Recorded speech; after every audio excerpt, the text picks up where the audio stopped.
Hello and welcome to another edition of the Reserve Report, your source for what's going on locally and around the Reserve. I'm your host, Corporal Michael Ito. Company-grade officers within a year of their EAS are now eligible for the Direct Affiliation Program. Those Marines that have not been career designated can now speak with a Reserve Transition Coordinator to ensure a reserve billet before exiting active service. For more information, see MAR Admin 36613. The Commandant has revised his hazing policy, saying that hazing remains unlawful, prohibited, and intolerable in our Marine Corps. Some of the major changes include mandatory reporting of every allegation, entry into the Discrimination and Sexual Harassment database, and revision to the definition of hazing. For more on the changes, check out the electronic library at www.marines.mil. Marines from 4th Combat Engineer Battalion went through the first Sapper Leadership Course designed to be completed by Reserve Marines. From Camp Lejeune, Corporal Marcin Platek has the story. Stand by! 5, 4, 3, 2.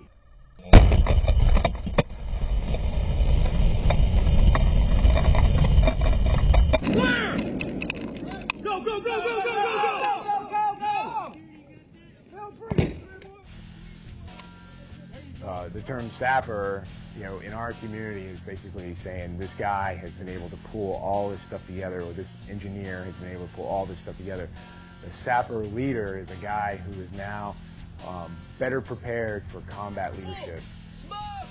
The Sapper Leaders Course is a course designed around the reservist annual training period, with the ultimate construct of training our junior leaders within the Combat Engineer field. This is a unique opportunity for us as reservists to partner with our active duty counterparts at one location with subject matter experts that do this training on a daily basis. The unique thing about this course is it allows the reservist within 4CB to participate in an MOS enhancing course and an opportunity to really springboard his proficiency in his MOS. But something a little more and deeper is that every Marine here will now be able to go back and have, in their tool belt, the skills of what we call the sapper leader. Taking that academics, taking the leadership, taking the PT that we induce, we really have a unique individual that comes out of this course. That sapper is that combat engineer who is a master in expeditionary operations. He works very well in small unit leadership positions. He's able to make do with what he doesn't have and accomplish that commander's intent with whatever means necessary.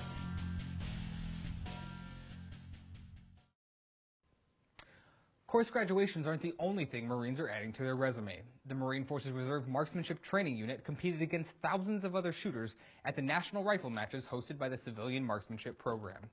Corporal Jessica Ito takes us to Camp Perry to get a look at the match.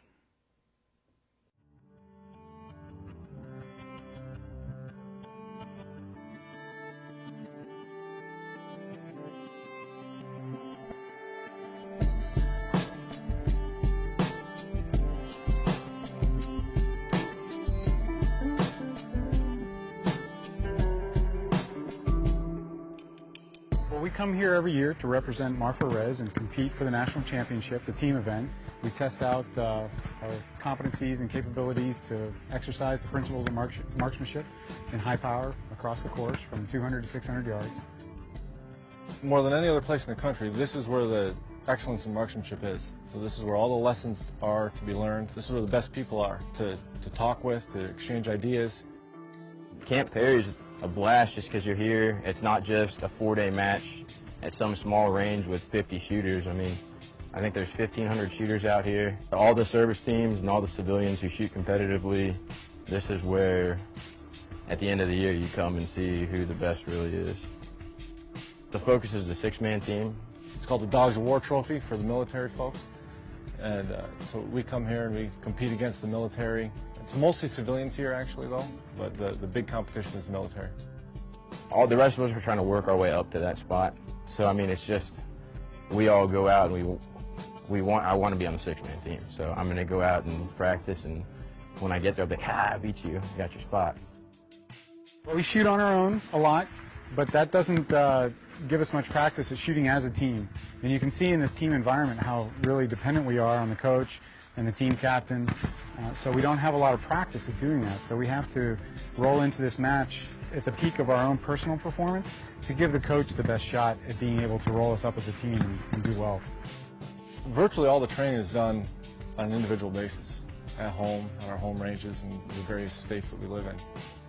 The big challenge for us is that when we come to the six-man team event, we're behind the power curve a little bit because we've all been practicing as individuals throughout the year.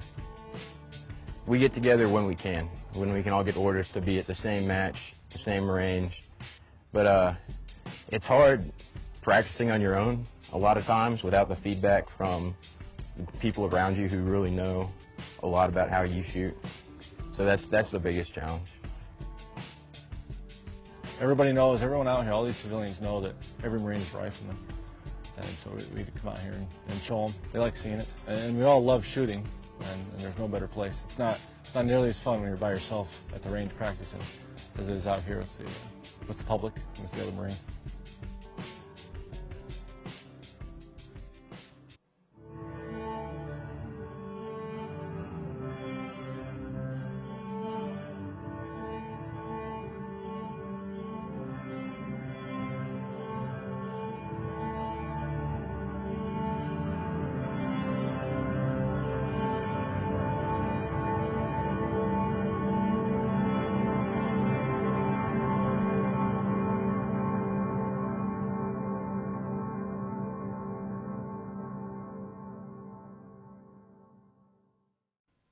Across the Corps, Marines are returning from deployment only to find administration issues are causing problems.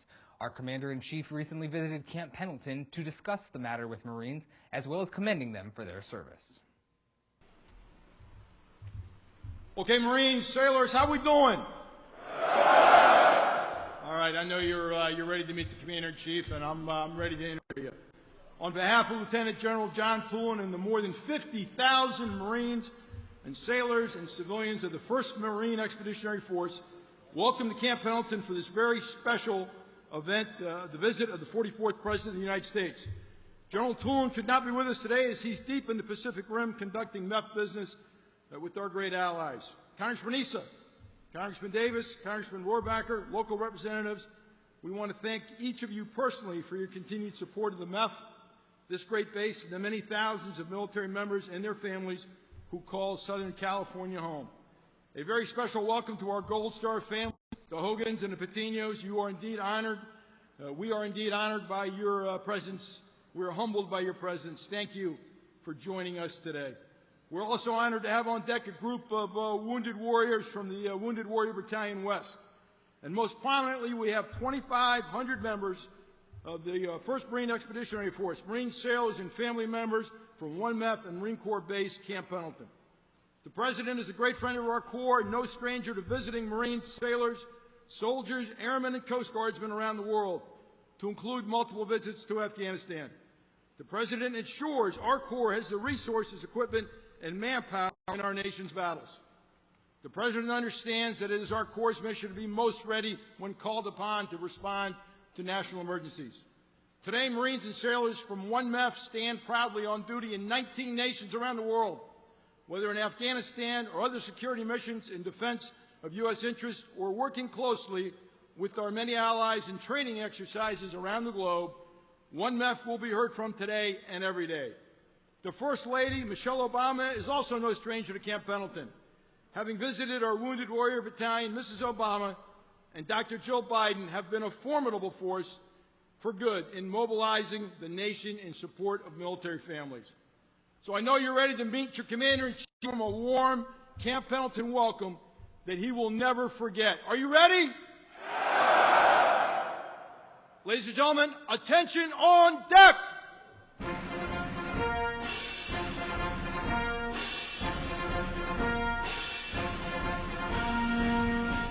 Ladies and gentlemen, it is my distinguished honor and privilege to introduce to you the 44th President of the United States and your Commander-in-Chief, President Barack Obama.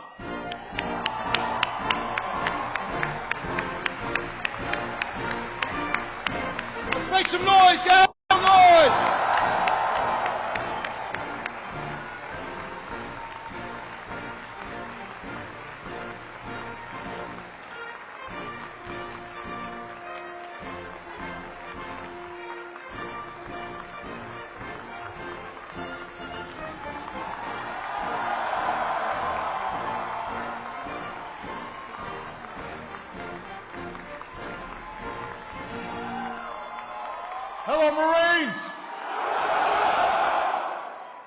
Camp Pendleton.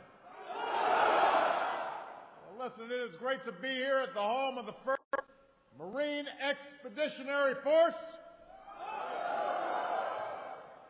and one of our nation's oldest and most decorated military units, the legendary 1st Marine Division. And I think I see some proud Navy folks here, too.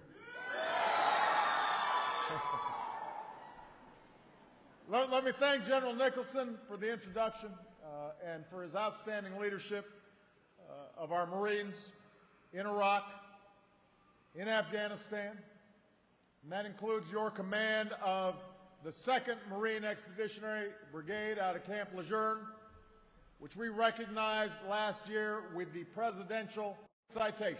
Thank you, General Nichols. I want to thank all of your commanders for welcoming me today, including General Calanese and General Busby. And I want to recognize your incredible staff, non-commissioned officers, including Sergeant Majors Ronald Green, Scott Helms, and David Jobe. I want to salute Debbie Nichols and all the spouses and military families who are here. Because we understand they're the force behind the force, just as well as the force behind me. I want everyone to give a big round of applause to the amazing families who serve along with you.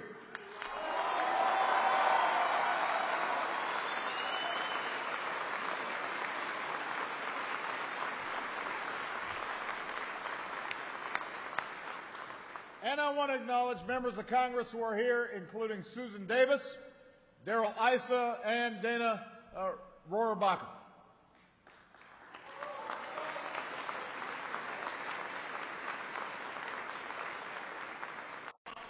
I've got to tell you the truth. I've been looking forward to this visit because, and this is a little tricky to say this, but my family and I, we've got a special place in our hearts for the Marine Corps. Part of it is because every day at the White House, we're surrounded by Marines. In fact, we probably got some folks here who were at the White House who are now here at Camp Pendleton. See? I figured as much. And then, of course, every time I need to kind of a hop, skip, and a jump somewhere, every time I get on Marine One, I rely on some of the best aviators. I've seen your honor, I've seen your courage, I've seen your commitment, whether in protecting our diplomatic posts around the world or preparing to deploy to Iraq or Afghanistan or recovering from wounds received in battle. You know, a few years ago, you gave a great Camp Pendleton welcome to my wife, Michelle, and I know it's not as exciting when I come to visit, but she says hi. I guess I'm kind of like that Army general who once said, the more Marines I have around, the better I like it. I'm here because for more than a decade, you and all our men and women in uniform have borne the burden in this time of war. Ever since that awful September morning when our nation was attacked, when thousands of innocent Americans were killed. We've been at war against Al-Qaeda. And our fight in Afghanistan, nearly 12 years, has become America's longest war. I'm here because we recently marked another milestone in this war. As of this time, for the first time, Afghan forces have taken the lead for security across their entire country. Instead of leading the fight, our troops now have a different mission, which is to train and advise and assist Afghan forces. And what that signals is that our war in Afghanistan has entered the final chapter. More of our troops are coming home. We'll be down to 34,000 this winter. By the end of next year, in just 17 months, the transition will be complete. Afghans will take full responsibility for their security, and our war in Afghanistan will be over.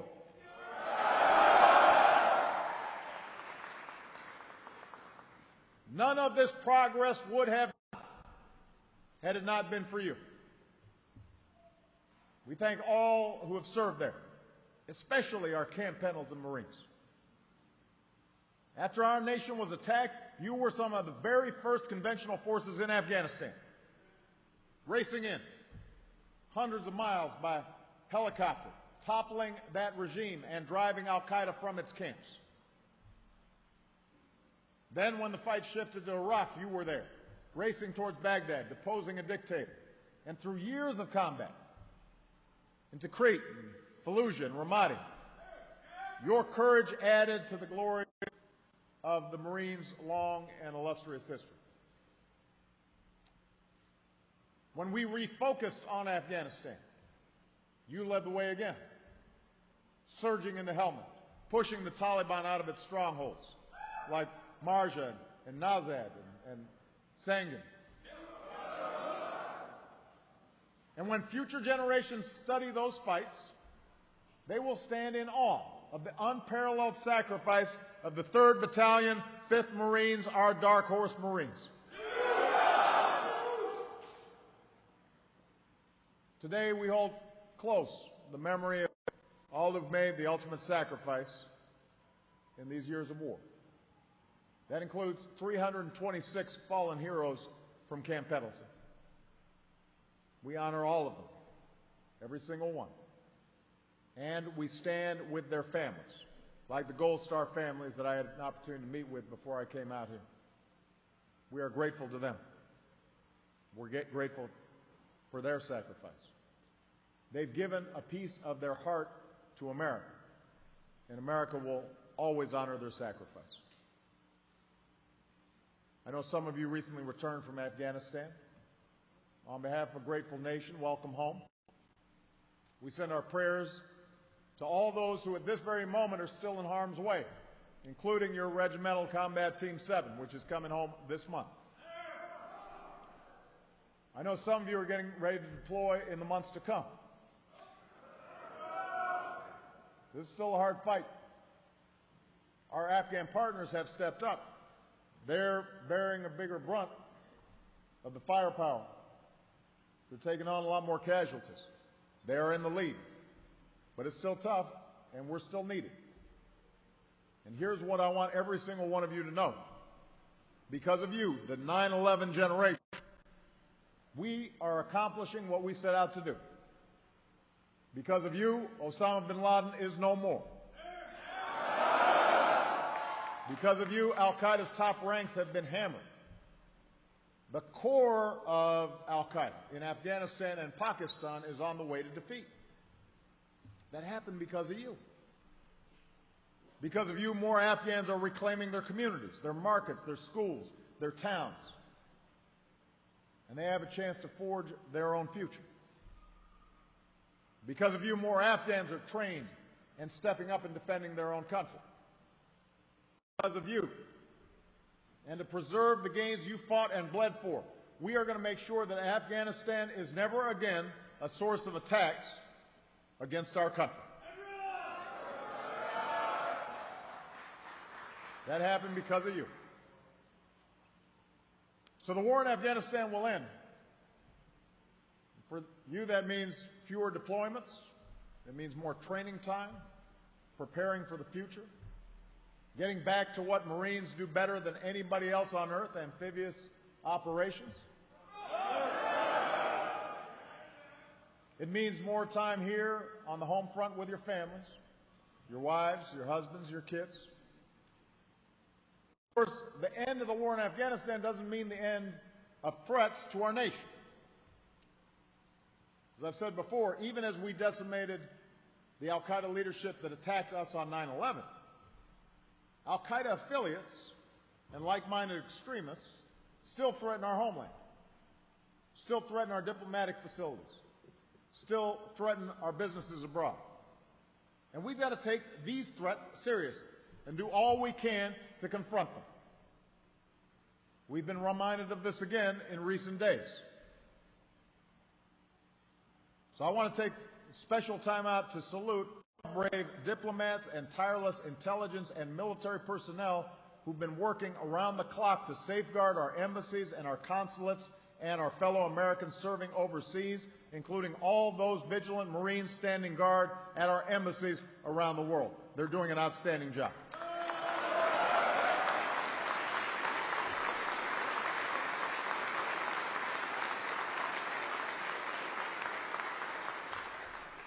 As for these extremists, here's what those who would cowardly attack our civilians don't get. The United States is never going to retreat from the world. We don't get terrorized. We're going to keep standing up for our interests. We're going to keep standing up for the security of our citizens. We're going to keep standing up for human rights and dignity for people wherever they live. We're going to keep working with our allies and our partners. We're going to keep offering a future of hope and progress, in stark contrast to terrorists who only know how to kill and destroy and maim. And like generations before us, the United States of America is going to remain the greatest force for freedom that the world has ever known. You are an integral part of that. That's what you do, serving in uniform every single day. But this is not just a job for our military. It takes diplomacy, it takes development, it takes trade to stay true to our values as a nation. This is a complicated time. The world is going through big changes, especially in the Middle East and North Africa. And we have to have a military strategy to protect ourselves, but we've also got to lead with our values and our ideals and all elements of our power. But it does mean keeping our military the absolute best in the world. We've got to be vigilant about that. As the war in Afghanistan ends, it's true, our military, including our Marine Corps, will be leaner. Budgets will be tighter. And that's only natural. Part of ending a war responsibly is moving off a perpetual wartime footing. It's time to use some of the money we've been spending on war to do some nation building right here at home. But what we can't do is repeat the mistakes of history. We've seen in the past where after a war we hollowed out our military, left our military unprepared. We've got right now the best led, best trained, best equipped military in human history. Our Marine Corps is the finest expeditionary force in the world. And as long as I'm Commander-in-Chief, I'm going to keep it that way. Now, to do that, we're going to need some help out of Washington.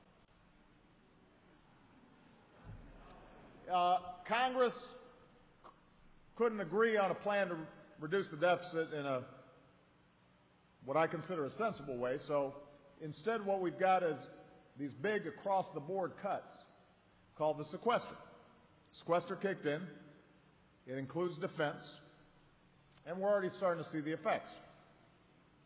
Here at Pendleton, you're feeling it. Hard-working folks are getting furloughed. Families getting by on less. Fewer ships available for your training exercises. The commissary, your families will lie closed a day a week. We can do better than that. That's not how a great nation should be treating its military and military families. And by the way, cuts in other non-defense areas of the budget affect our troops and our military families as well. You know, our military, part of what makes us best is we've got extraordinary recruits. But if we want the best qualified recruits, we shouldn't be cutting investments in education. We should be increasing our investments in education.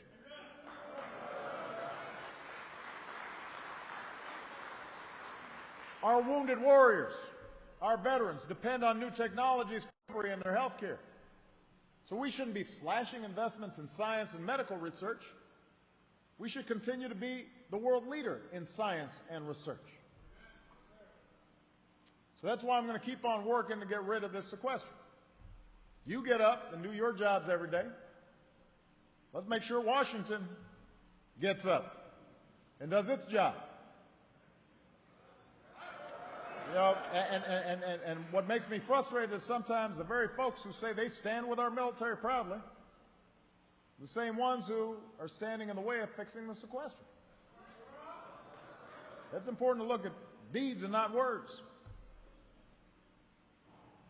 Now, it is true that for our national security, we've always got to look and make sure we're dealing with our deficits and our debt. Our economy is strong. That means the military will be strong. If our economy is weak, that weakens our military.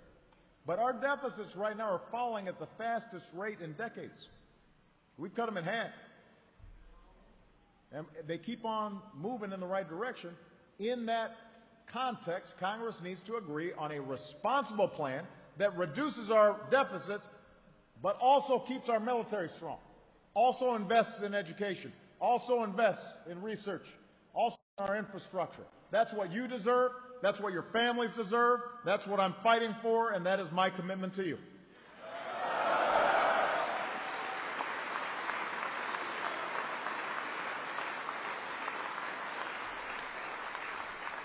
Now, keeping our military strong requires something else, and that's taking care of our extraordinary wounded warriors. Here at Pendleton, you're doing outstanding work. For those who can, we want to get our troops back to where they want to be, back with their units. For those with brain injury, we're going to keep making unprecedented investments in new care and new treatments. For those suffering from post-traumatic stress, we're going to keep saying it as loud as we can. It is not a sign of weakness to ask for help. It is a sign of strength, and we're here to help you recover and stand tall again. We've got to make sure that we're doing everything we can for our wounded warriors, and I'm pleased to see that the hospital here is making progress. That's going to be an outstanding new facility that will be helpful. Keeping our military strong also means ensuring the safety of everyone who puts on the uniform. No military can succeed without discipline, without trust, and without cohesion. So I want you to hear it directly from me, the Commander-in-Chief.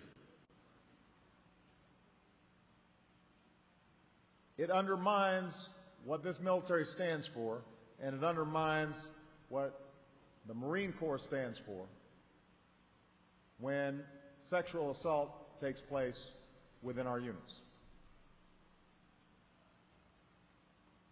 And that's why we are going to work together, all of us, to stop these crimes of sexual assault and uphold the honor and the integrity that defines this military honor. And that message is coming all the way from the top.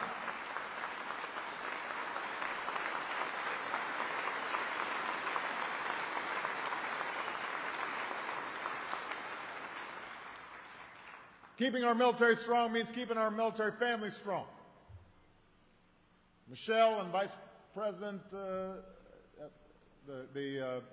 Joe Biden's wife, Dr. Joe Biden, they've made this their mission. And because of their efforts, forces, more Americans are stepping up to support your families. And that includes more companies hiring our talented military spouses. After everything you've done for America, every American ought to be doing something to support your families.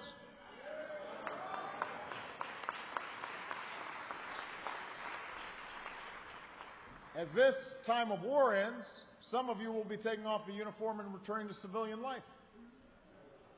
And just as we gave you the tools to succeed on the battlefield, I want to make sure we're giving you the tools to succeed in the next stage of your lives as well. So we've improved transition assistance to help you find the job that's worthy of your skills. We're helping you and your families pursue your education under the post-9/11 GI Bill and making sure that instead of ripping you off, schools that give you the education you paid for are being held accountable. We're making sure more states and more industries are recognizing your military skills with licenses and credentials you need for a civilian job. When I first came into office, I was meeting medics who had been treating folks on the battlefield, and when they went back to school because they wanted to be a nurse, they had to start all over again, you know, at Nursing 101.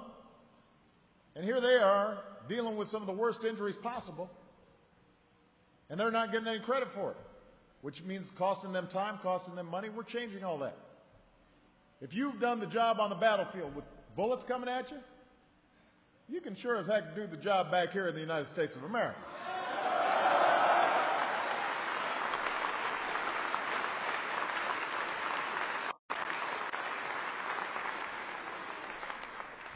Then we issued a challenge to the private sector. And so far, America's businesses have hired or trained 290,000 veterans and military spouses. And they've committed to hiring hundreds of thousands more. So more vets are finding jobs. The unemployment rate for vets is coming down. And we're going to keep saying to every company in America, if you want somebody who knows how to get the job done, hire a veteran. Hire a veteran. Your generation's carried us through this time of war. Well, you're going to help us write the next great chapter in American history. Right here, at home. Now, few embody that truth more than a Marine who's here today, Captain Matthew Lampert. Matt is one of our Marine Special Operators. He and his team were in Afghanistan cleaning out a compound. And then, in a terrible instant, an IED took both of his legs. Matt survived. And soon he had a new mission, getting back to his unit, back to his team. Once a Marine, always a Marine. So Matt endured excruciating rehab, therapy that could last all day, month after month, rebuilding his strength. Recovery was slow, taking his first shaky steps on short prosthetics, then a new pair of knees, then full legs, taking him back to normal height. Stepping forward with 2 canes, then just 1, then none. Learning to walk again, learning to run in his uniform, then his body armor, and then just 18 months after he was injured and lost both legs, Matt, a double amputee, returned to his unit and redeployed to Afghanistan.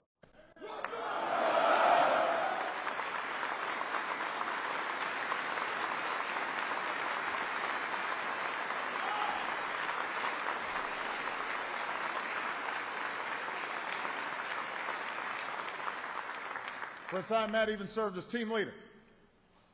And today, Matt and his company are preparing for their next deployment to the Pacific.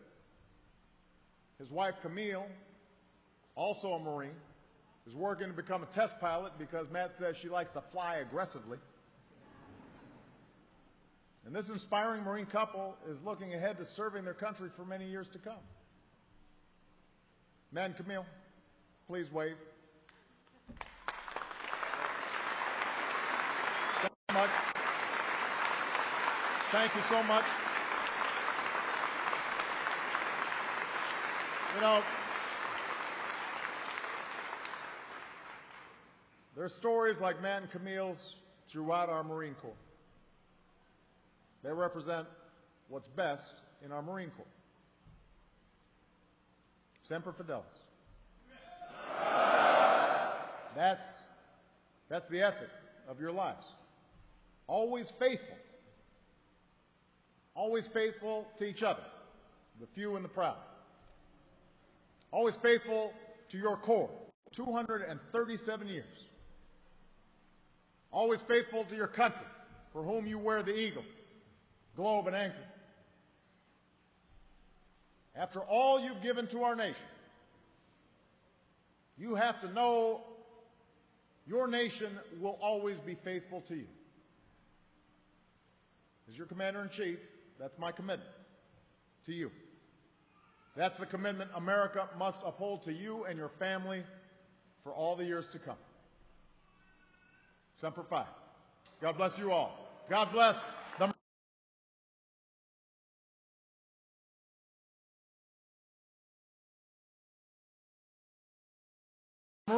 and God bless the United States of America.